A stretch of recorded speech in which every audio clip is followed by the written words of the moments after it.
بسم الله الرحمن الرحيم الحمد لله وكفى والصلاة والسلام على سيد الرسل وخاتم الأنبياء أما بعد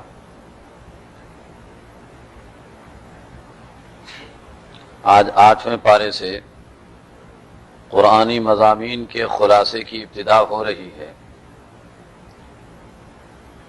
ابتدا میں جو پہلی آیت ہے اس کا ایک پس منظر ہے۔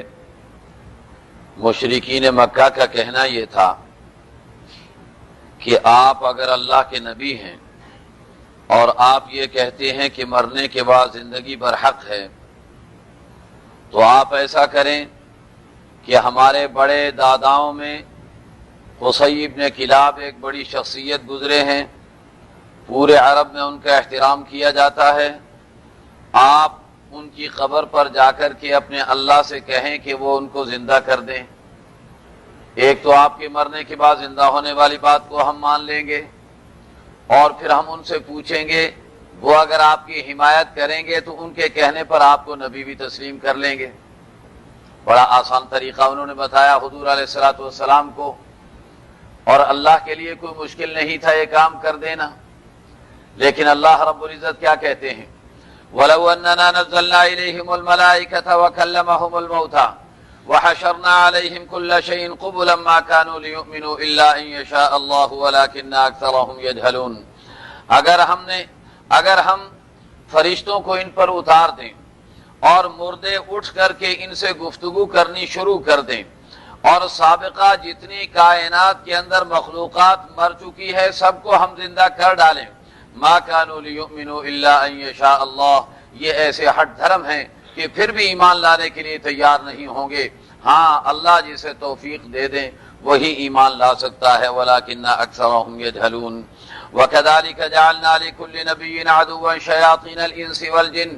اب اللہ اپنے نبی کو تسلی دے رہے ہیں اور یہ فرما رہے ہیں کہ اگر آپ کے دشمن، آپ کے مخالف آپ کو تنگ کر رہے ہیں، پریشان کر رہے ہیں، آپ پر اعتراضات کر رہے ہیں، تو یہ کوئی نئی بات نہیں ہے، پہلے انبیاء کے ساتھ بھی ایسا ہوتا رہا ہے۔ انہوں نے صبر کیا تھا تو آپ بھی صبر کر لیجئے۔ تو ایک تو اللہ کے نبی کو صبر کی تلقین کی جا رہی ہے، اور دوسرا اللہ کے نبی کو ان کی حقانیت واضح کی جا رہی ہے کہ پہلے انبیاء پر حق تھے، ان کی مخالفت اس بات کی علامت ہے کہ وہ سچے تھے، لہذا آپ کی مخالفت بھی اس بات کی علامت ہے کہ آپ پر حق اور سچے نبی ہیں۔ اس بنا پر آپ گھبرائیں نہیں، ہر نبی کے لیے شیطانوں، جنات اور انسانوں میں سے دشمن بنتے رہے ہیں۔ یوحی بعضهم الی بعض زخرف القول غرورا، اور وہ ایک دوسرے کو بڑی چکنی چپڑی باتیں سکھاتے تھے۔ ہر نبی کی مخالفت کے اندر اگر آپ کے خلاف بھی ایسی چکنی چپڑی باتیں کی جا رہی ہیں اور بنا سنوار کر کے آپ کی مخالفت میں باتیں لائی جا رہی ہیں تو آپ گھبرائیں نہیں۔ وَلَوْ شَاءَ رَبُّكَ مَا فَعَلُوهُ فَذَرْهُمْ وَمَا يَفْتَرُونَ، اگر تیرا رب چاہتا تو یہ ایسا نہ کرتے، لہذا انہیں ان کے حال پہ چھوڑ دو۔ بتا یہ دیا اللہ نے کہ یہ جو کچھ کر رہے ہیں یہ میری چاہت سے ہی کر رہے ہیں، اور اس کی وجہ کیا ہے؟ اس کی وجہ یہ ہے کہ دعوت کا کام کرنے والوں کی تربیت کا ایک مستقل مرحلہ ہے، جس میں دوسروں کی باتوں کو سننا اور سن کر کے انہیں جھیل جانا، برداشت کر جانا، یہ بھی ایک مرحلہ ہے قرآنی دعوت کا کام کرنے والوں کی تربیت کا۔ اس بنا پر ایسے لوگ اللہ نے باقی رکھے جو انبیاء علیہم السلام اور انبیاء کا ساتھ دینے والوں پر اعتراضات کریں، ان کی مخالفت کریں، تاکہ یہ صبر کر کے اور ان کی باتوں کو برداشت کرتے چلے جائیں۔ اور مکی مرحلہ تو برداشت کرنے کا مرحلہ تھا، لہذا اس مرحلے سے ان کو گزارا جا رہا ہے۔ اس کے بعد اللہ رب العزت فرماتے ہیں کہ آپ ان سے کہہ دیجئے افغیر اللہ ابتغی حکما وهو الذی انزل الیکم الکتاب مفصلا، کیا میں اللہ کو چھوڑ کر کسی اور کو فیصلہ کرنے والا تسلیم کر لوں، حالانکہ اس اللہ نے قرآن کریم تفصیل کے ساتھ نازل فرما دیا ہے۔ والذین آتیناہم الکتاب یعلمون انہ منزل من ربک بالحق، جنہیں کتاب دی گئی ہے وہ جانتے ہیں کہ یہ قرآن کریم رب کی طرف سے حقانیت کے ساتھ اتارا گیا ہے۔ فلا تکونن من الممترین، لہذا میرے نبی آپ شکوک و شبہات پیدا کرنے والوں میں شامل نہ ہوں۔ اور پھر قرآن کریم نے یہ بتایا ہے فَكُلُوا مِمَّا ذُكِرَ اسْمُ اللَّهِ عَلَيْهِ إِن كُنتُم بِآيَاتِهِ مُؤْمِنِينَ، یہ بھی ایک پس منظر ہے اس آیت کا بھی۔ اور پس منظر یہ ہے کہ جب اللہ کے نبی علیہ الصلوۃ والسلام نے ذبح کرنے کا مخصوص طریقہ بتایا کہ بسم اللہ اللہ اکبر پڑھ کر کے اور گردن میں اس طریقے پر ذبح کیا جائے گا کہ 4 رگیں کٹ جانی چاہیے، ورنہ کم از کم 3 رگیں تو کٹنی ہی چاہیے، تب جا کر کے وہ جانور ذبح شمار ہوگا۔ تو مشرکین مکہ کہنے لگے کہ دیکھو اللہ کا مارا ہوا تو کھاتے نہیں اور اپنے ہاتھ کا مار کر کے کھا لیتے ہیں، دیکھو یہ کیسے مسلمان ہیں۔ ایسا اعتراض اٹھایا ان لوگوں نے، مشرکین مکہ نے۔ اللہ اس کا جواب دے رہے ہیں، اللہ فرما رہے ہیں کہ وَمَا لَكُمْ أَلَّا تَأْكُلُوا مِمَّا ذُكِرَ اسْمُ اللَّهِ عَلَيْهِ، تمہیں کیا ہو گیا کہ جس پر اللہ کا نام لیا جائے تم اسے کھانے کے لیے تیار نہیں؟ وَقَدْ فَصَّلَ لَكُمْ مَا حَرَّمَ عَلَيْكُمْ إِلَّا مَا اضْطُرِرْتُمْ إِلَيْهِ، حالانکہ جو محرمات ہیں اللہ نے ان کی تفصیل تمہیں بیان کر دی اور بتا دیا ہے، اور اس کے ساتھ یہ ضابطہ بھی بیان کر دیا جو آپ پہلے 2 مرتبہ سن چکے ہیں کہ جب انسان کی جان جا رہی ہو تو ایسی صورت میں جان کو بچانے کے لیے حرام بھی حلال ہو جاتا ہے۔ وَإِنَّ كَثِيرًا لَيُضِلُّونَ بِأَهْوَائِهِمْ بِغَيْرِ عِلْمٍ إِنَّ رَبَّكَ هُوَ أَعْلَمُ بِالْمُعْتَدِينَ وَذَرُوا ظَاهِرَ الْإِثْمِ وَبَاطِنَهُ۔ اس کے بعد اللہ فرماتے ہیں وَلَا تَأْكُلُوا مِمَّا لَمْ يُذْكَرِ اسْمُ اللَّهِ عَلَيْهِ، جس پر اللہ کا نام نہ لیا گیا ہو اسے نہ کھایا کرو، اس لیے کہ یہ گناہ کی بات ہے۔ وَإِنَّ الشَّيَاطِينَ لَيُوحُونَ إِلَىٰ أَوْلِيَائِهِمْ لِيُجَادِلُوكُمْ، شیطان وحی بھیجتے ہیں اپنے ماننے والوں کو تاکہ وہ تمہارے ساتھ جھگڑا کریں، تمہارے ساتھ اختلاف کریں۔ ان اطعتموہم انکم لمشرکون، اگر تم نے ان کی اطاعت کر لی تو تم بھی مشرکوں کے اندر شامل ہو جاؤ گے۔ اومن کان میتا فاحییناه وجعلنا له نورا یمشی به فی الناس، اللہ نے ایمان والے کی اور بے ایمان کی مثال دے کر کے سمجھایا۔ اللہ فرماتے ہیں کہ اگر کوئی مردہ ہو اسے ہم زندہ کر دیں، پہلے وہ کفر کی وجہ سے مردہ تھا، ایمان لا کر زندہ ہو گیا۔ وجعلنا له نورا یمشی به فی الناس، اور اسے ہم نے ایمان کا ایسا نور عطا فرما دیا کہ اس نور کی روشنی کے اندر لوگوں میں زندگی گزار رہا ہے۔ اس کے بالمقابل دوسرا آدمی ہے من مثلہ فی الظلمات لیس بخارج منہا، جو کفر کے اندھیروں میں بھٹک رہا ہے، ان اندھیروں سے نکلنے کے لیے تیار نہیں ہے۔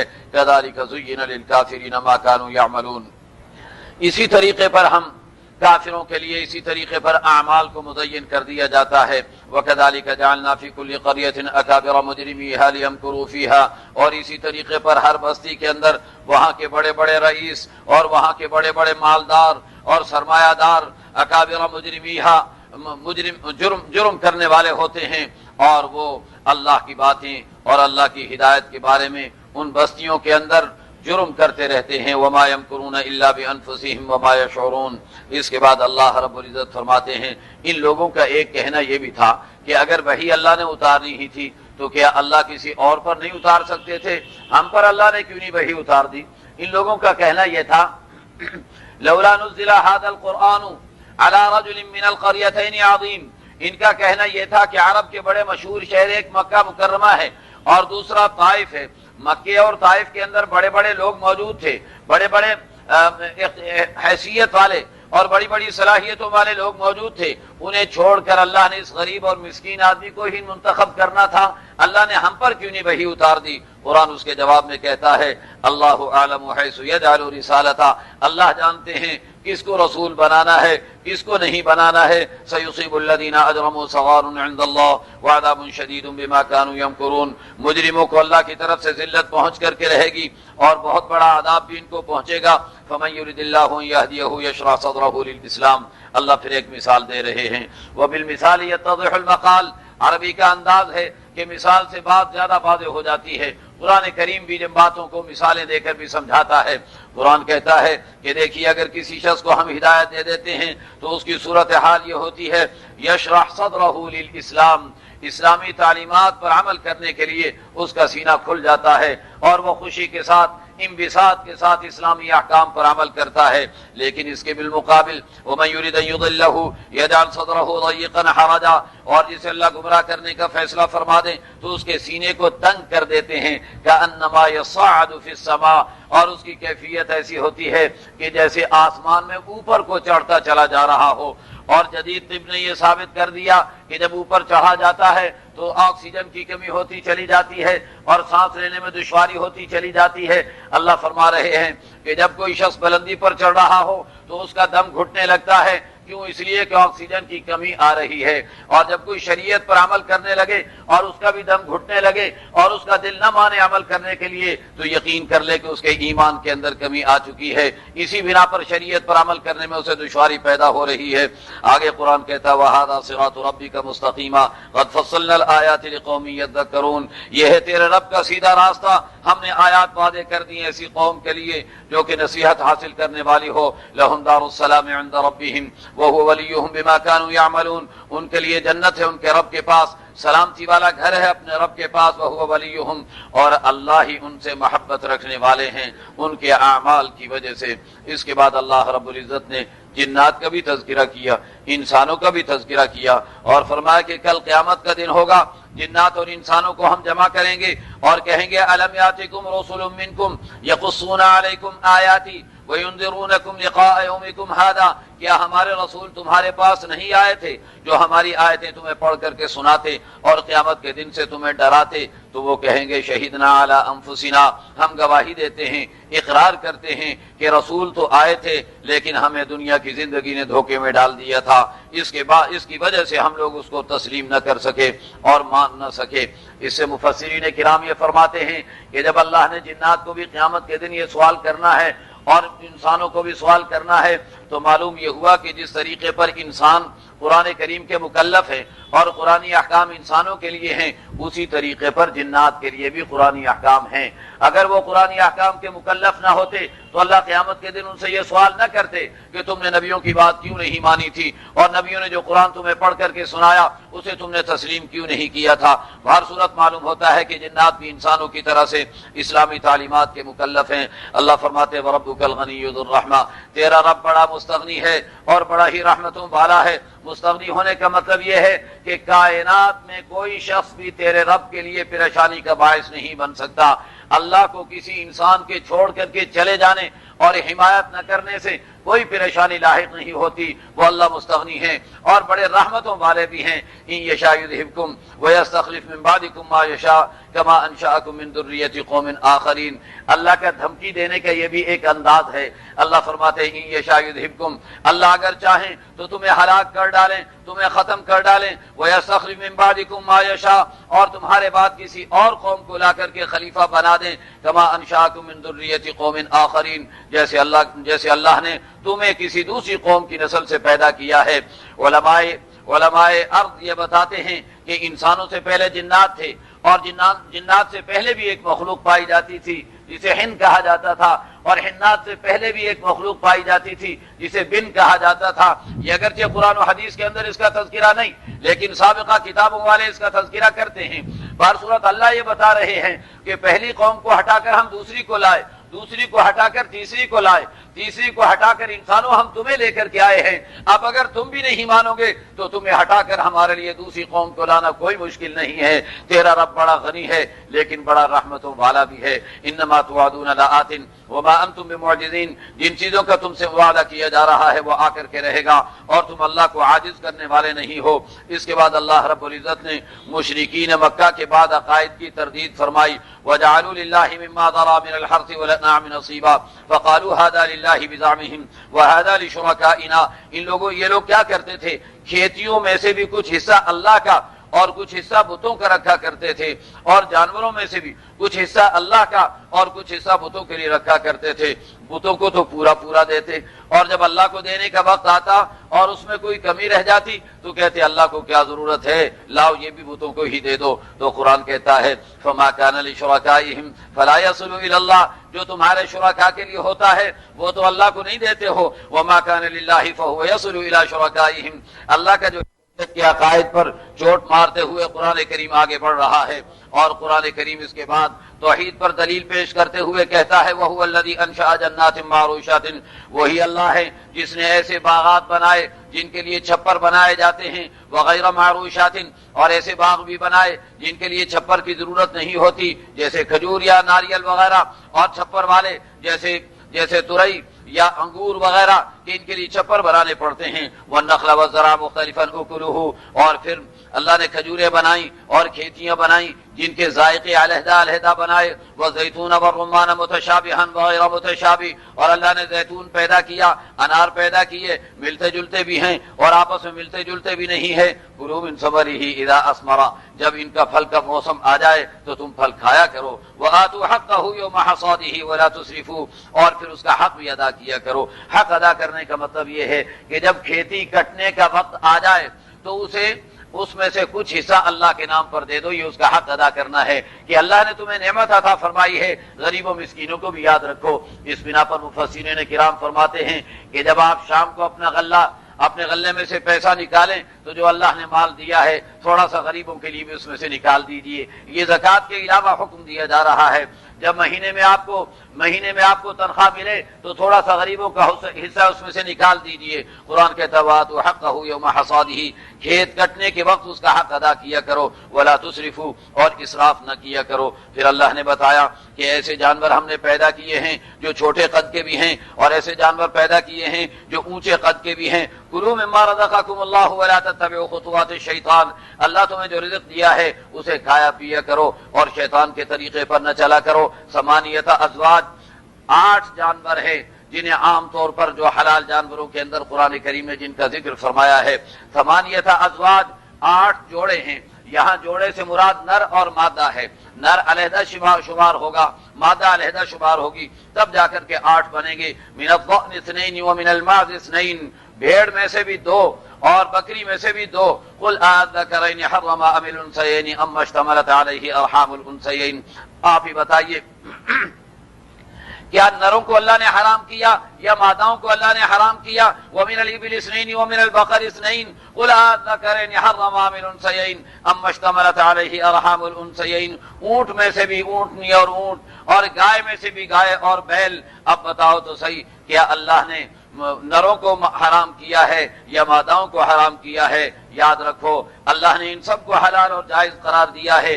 ام کنتم شہداء اذ وصاکم اللہ بہذا، یہ جو تم کہتے ہو کہ فلاں جانور جب گیابن ہو جائے تو حرام ہو جاتا ہے، فلاں جانور جب وہ 10 سے زیادہ کو گیابن کر ڈالے تو وہ حرام ہو جاتا ہے، یہ جو تم نے بنا رکھا ہے یہ کہاں سے نکالا؟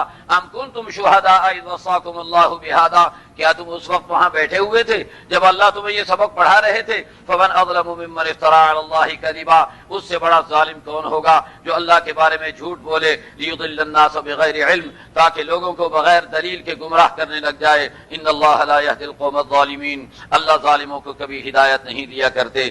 اس کے بعد محرمات کی فہرست کے اندر مردار کو گنوایا، بہتے ہوئے خون کو گنوایا، خنزیر کو گنوایا، اور پھر قرآن کریم نے یہ بتایا وعلی الذین ہادوا حرمنا۔ اس کے بعد قرآن کریم یہ بتا رہا ہے مشرکین مکہ کے ایک اور انداز اپنے گناہوں کو چھپانے کا، وہ یہ ہے کہ سیقول الذین اشرکوا لو شاء اللہ ما اشرکنا ولا آباؤنا ولا حرمنا من شیء، مشرک لوگ یوں کہیں گے کہ اگر اللہ چاہتے تو ہم شرک نہ کرتے، اللہ چاہتے کہتے جی دنیا کے اندر کوئی کام اللہ کی مرضی کے بغیر نہیں ہوتا، تو ہم جو شرک کر رہے ہیں یہ بھی تو اللہ کی مرضی ہے تبھی ہو رہا ہے نا، نعوذ باللہ ثم نعوذ باللہ۔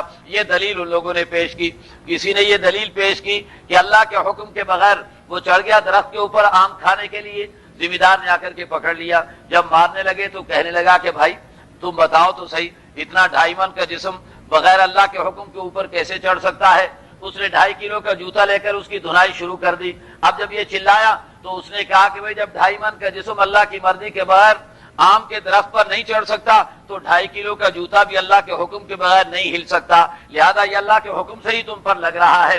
بہر صورت یہ اپنے ہر دھرمی اپنے گناہوں کو چھپانے کے لیے ان کا ایک انداز ہے، اور وہ انداز یہ کہ اللہ چاہتے ہیں تبھی تو ہم زنا کر رہے ہیں، اللہ چاہتے ہیں تبھی تو ہم حرام کر رہے ہیں۔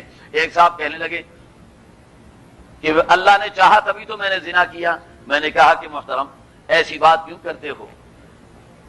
پھر اپنے گھر میں بھی کسی مقدس اور محترم خاتون کے ساتھ مشغول ہو جانا اور یہ کہنا کہ اللہ نے چاہا تبھی کیا، یاد رکھیے یہ ساری باتیں ہٹ دھرمی کی باتیں ہیں، اور یہ ساری باتیں بغیر دلیل کے اللہ پر اپنے جرائم کو تھوپنے والی باتیں ہیں۔ اللہ رب العزت یہ فرماتے ہیں مشرکین کا یہ انداز ہے، اشرکوا لو شاء اللہ ما اشرکنا ولا آباؤنا ولا حرمنا من شیء کذلک کذب الذین من قبلہم حتی ذاقوا بأسنا، پہلوں نے بھی ایسے ہی اعتراضات اٹھائے تھے، ہمارا عذاب ان پر آ کر کے رہا۔ قل هل عندکم من علم فتخرجوه لنا، آپ ان سے کہیے کہ تمہارے پاس اگر کوئی دلیل ہے تو نکال کر کے لاؤ، ان تتبعون الا الظن وان انتم الا تخرصون۔ یاد رکھیے قرآن کریم جب دلیل کا مطالبہ کرتا ہے تو دلیل سے مراد کیا ہوتا ہے؟ آج کل ہمارے ذہنوں کے اندر دلیل یہ ہے کہ دوسرے کو عقلی طور پر مطمئن کر دے کسی بھی طرح سے تو ہم اسے دلیل سمجھتے ہیں، حالانکہ یاد رکھیے دلیل وہ ہے جو اللہ نے آسمانوں سے اتاری، وحی الہی سے بڑی کوئی دلیل نہیں ہو سکتی، وحی الہی اصل دلیل ہے۔ اور قرآن جب یہ مطالبہ کرتا ہے کہ دلیل پیش کرو تو قرآن یہ کہتا ہے کہ اللہ کا حکم بتاؤ، اللہ کی وحی پیش کر کے بتاؤ، تاکہ ہم اس بات کو تسلیم کر سکیں کہ اللہ نے تمہیں یہ حکم دیا ہے۔ پھر اس کے بعد قرآن کریم نے انبیاء کرام کا 10 نکاتی پروگرام بیان فرمایا جو ہر نبی پیغام لے کر کے آیا تھا، اور سرکار مدینہ سید دو عالم صلی اللہ علیہ وسلم بھی لے کر کے آئے۔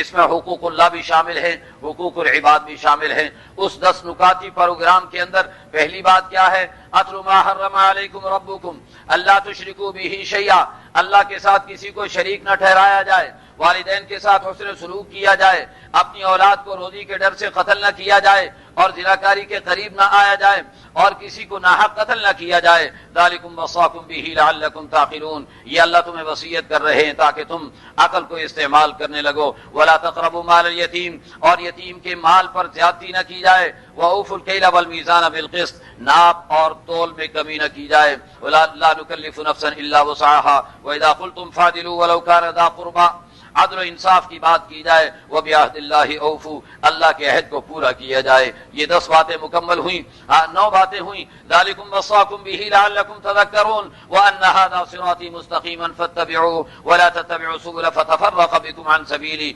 اور یہ میرا سیدھا راستہ ہے، اس کی اتباع کی جائے۔ اور یاد رکھو پگ ڈنڈیوں پر نہ چل پڑنا، فتفرق بکم عن سبیلی، یہ چھوٹے چھوٹے راستے تمہیں صراط مستقیم سے ہٹا دیں گے۔ ذالکم وصاکم بہ لعلکم تتقون، یہ اللہ وصیت تمہیں کر رہے ہیں تاکہ تم تقوی اختیار کرنے والے بن جاؤ۔ اس کے بعد اللہ رب العزت نے کچھ قیامت کا تذکرہ بھی فرما دیا، اور پھر اللہ نے یہ بتایا کہ جو لوگ دین میں فرقہ واریت کی باتیں کرتے ہیں اور اپنے الگ الگ دھڑے رکھنا چاہتے ہیں، لست منہم فی شیء، میرے نبی آپ کا ان سے کوئی تعلق اور واسطہ نہیں ہے۔ اس سے معلوم ہوا کہ جو اپنے علیحدہ تشخص کا قائل ہے قرآن اسے فرقہ قرار دیتا ہے۔ مسلمانوں کے اندر اور اسلامی معاشرے کے اندر کوئی علیحدہ تشخص والی جماعت، پارٹی یا فرقہ نہیں ہوا کرتا، سب کا ایک ہی تشخص ہے، اور وہ اللہ کے نبی کے امتی اور اللہ کے بندے ہونے کا تشخص ہے۔ قرآن کہتا ہے وَكَانُوا شِيَعًا، اگر وہ اپنے آپ کو الگ دھڑا، الگ گروہ تسلیم کرانا چاہتا ہے، لَسْتَ مِنْهُمْ فِي شَيْءٍ، میرے نبی آپ کا ان سے کوئی تعلق نہیں ہے۔ إِنَّمَا أَمْرُهُمْ إِلَى اللَّهِ ثُمَّ يُنَبِّئُهُم بِمَا كَانُوا يَفْعَلُونَ مَنْ جَاءَ بِالْحَسَنَةِ فَلَهُ عَشْرُ أَمْثَالِهَا۔